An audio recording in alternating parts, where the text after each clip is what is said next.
अस्सलाम वालेकुम। अभी हम बात करेंगे कि पाकिस्तान के बैट्समैन ऑस्ट्रेलिया की इस टेस्ट सीरीज़ में क्या गलती कर रहे हैं और क्या एडजस्टमेंट टेक्निकल जो है वो मैं क्योंकि ऑब्वियसली कोच हूँ, करियर कोच हूँ, तो मैंने कहा कि थोड़ी सी टेक्निकल जो चीज़ें एक दो उसको डिस्कस कर लें। तो जनरली स्पीकिंग जहाँ पे बाउंस थोड़ा सा ज़्यादा होता है या गेंद ऑफ द विकेट खेलता है तो उसके लिए जो है वो आपको थोड़ी सी टेक्निकल एडजस्टमेंट ज़्यादा करनी पड़ती है एशियन कंडीशन के हिसाब से। तो उसके ऊपर हम बात करेंगे। तो बाबर आजम के अगर डिसमिसल्स की बात करें तो मेरे हिसाब से जो बाबर आजम गलती कर रहे हैं, अगर हम फ्रंट ऑन आपको दिखाएं तो बाबर आजम जो है वो थोड़ा सा हाथ जल्दी ला रहे हैं। सही है, जब हाथ आपके जल्दी आ जाते हैं तो उसमें ये हो जाता है कि आपको जो है ना वो ऑफ द पिच खेलने का एडजस्टमेंट नहीं मिलती। तो अभी आपने देखा होगा काफी दफा जो है वो बाबर आजम बल्ला यूं लटका के पहले ही ले लेते हैं, अभी बॉल पहुंचा नहीं होता। उससे क्या होता है कि गेंद अगर ऑफ द पिच कुछ हो जाए तो अब बाज बार ऐसे लगता है गेंद नीचे रह गया या गेंद बहुत ज्यादा हो गया। तो बेसिकली वो गेंद की तरफ जब जा रहे हैं तो उनके हाथ उनके साथ पहले जा रहे हैं।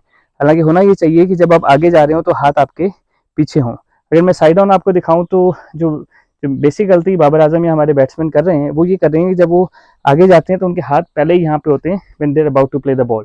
अब यहाँ से है कि उनके पास रूम नहीं है अपनी शॉट चेंज करने का। अगर गेंद ऑफ द पिच कुछ हिल गया, उनके पास रूम नहीं है। तो उसके लिए बेहतर ये होता है कि आप अपना जो फ्रंट शोल्डर है ना, जो बल्ला जैसे भी पकड़ें कहाँ से भी लाएं कोई मसला नहीं है। जब we are about to play तो you have to engage your front shoulder. When you engage your front shoulder उसमें क्या होता है कि आपके हाथ जो है ना वो थोड़ा सा रूम मिल जाता है। तो उससे ये है कि जो भी एडजस्टमेंट हो ऑफ द पिच आप कर सकते हैं। तो ये कब होता है जब ज़्यादा आप टेंटेटिव हो जाते हैं। मेरे ख्याल है बाबर थोड़े से ज़्यादा टेंटेटिव हैं। तो अगर हम फ्रंट ऑन अब दोबारा दिखाएं उसी चीज़ को तो हो ये रहा है कि जो हाथ जल्दी आ जाते हैं तो फ्रंट शोल्डर, अब यहाँ पे हाथ है ना, तो आप फ्रंट शोल्डर को एंगेज नहीं कर सकते क्योंकि आपके हाथों पे आ गई ना गेंद सारी। उससे ही होता है कि anything of the pitch you have to change it that way. अगर आप हाथ पीछे से ला रहे हो, आप आगे और हाथ पीछे हैं और गेंद कुछ भी चेंज करता है तो बल्ला आप पीछे से ला के अंदर भी ला सकते हैं, पीछे से लाते हुए बाहर भी लेके खेल सकते हैं। और this is the basic mistake. या फिर दानिस्ता तौर पे तो नहीं कर रहे होंगे, लेकिन गैर दानिस्ता तौर पे बाबर आजम का ये हो रहा है कि उनका बल्ला, इसको हम बैट स्विंग बोलते हैं, तो थोड़ा सा जल्दी आ रहा है, यानी कि कदम के साथ ही निकल रहा है और फिर वो ऑफ द पिच खेल रहे हैं। He is a very good batsman so he gets away with it. लेकिन ऑस्ट्रेलियन के बॉलर्स भी बहुत अच्छे हैं तो उन्होंने वहाँ पे उनको पकड़ लिए। अब होगा ये कि जिस तरह आपने देखा होगा केन विलियमसन है, तो केन विलियमसन इसको क्या करते हैं कि वो जो कलाई से ना अपना बैट स्विंग रोक लेते हैं, कलाई से बैट स्विंग रोक लेते हैं और यहाँ पे यूँ खेल लेते हैं। सही है, बाबर आजम का ये हो गया कि बैट स्विंग जल्दी आ रहा है और फिर थोड़ा सा आगे हो गए।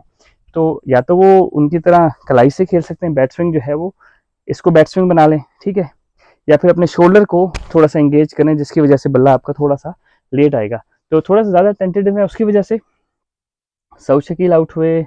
जो क्या कहते हैं दूसरे तीसरे फास्ट बॉलर हैं, कमिंस भी नहीं और स्टार्क भी नहीं, हेजलवुड से। अब वो भी ये था कि वो राउंड द विकेट आ रहे थे और जो सऊद शकील थे उनका ये वाला शोल्डर, बॉलर इधर से आ रहा है, ये वाला शोल्डर इधर है, ठीक है, which means he is not engaging his front shoulder. Now he is playing it more with the bottom hand and more with the again early bat, right?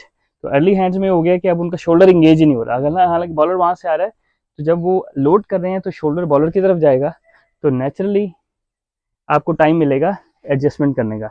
तो आई थिंक कि थोड़ी थोड़ी सी एडजस्टमेंट है। इमाम उल हक का भी यही है कि वो फ्रंट शोल्डर इंगेज नहीं कर रहे, बॉलर इधर से आ रहा है, शोल्डर उनका उधर जा रहा है। तो छोटी छोटी बेसिक गलतियां हैं, लेकिन ऑस्ट्रेलिया में यह है कि they are bowling very good lines. जब उनको पता चल गया कि आप फ्रंट शोल्डर इंगेज नहीं कर रहे तो उससे ये हो गया है कि वो वहीं पे बैट्समैनों को फंसा रहे हैं। अब अगर हम बात करें बाबर आजम की तो वो अर्ली हैंड्स की जो मैं बात कर रहा हूँ, मेरे ख्याल स्टार्क ने एक बाउंसर मारा, बाबर के हाथ नीचे थे ना, नीचे से पुल मारना भी मुश्किल हो जाता है तो खड़ा होने का चांस भी ज़्यादा हो जाता है। ये भी चीज़ है कि जब आप अर्ली बैट हैंड्स अर्ली ले आते हैं तो उससे ये होता है कि अगर बॉल क्रॉस सीम बाउंसर है, गेंद राइस करता है, आप नीचे से ऊपर बॉल खेलते हैं, बड़े ग्राउंड है, खड़े होने का चांस ज़्यादा है। तो आई थिंक ये छोटी सी एडजस्टमेंट्स हैं। अब शान मसूद का बल्ला ठीक आ रहा है, एक आदमी जल्दी आया तो आउट हो गया, लेकिन on average Shan Masood is probably bringing the bat as late as you could. तो fair play, he is scoring runs, not scoring big runs, but technically जो है ना वो थोड़े से साउंड लग रहे हैं बाकियों के कंपैरिजन में। तो चलें, अल्लाह करे कि पाकिस्तान सिडनी में रन्स करे और सिडनी वाला मैच जीते। तो हम भी देखते हैं और आप भी देखें, और कोई क्वेश्चंस हो तो मेरे से आप पूछ सकते हैं। अस्सलाम वालेकुम।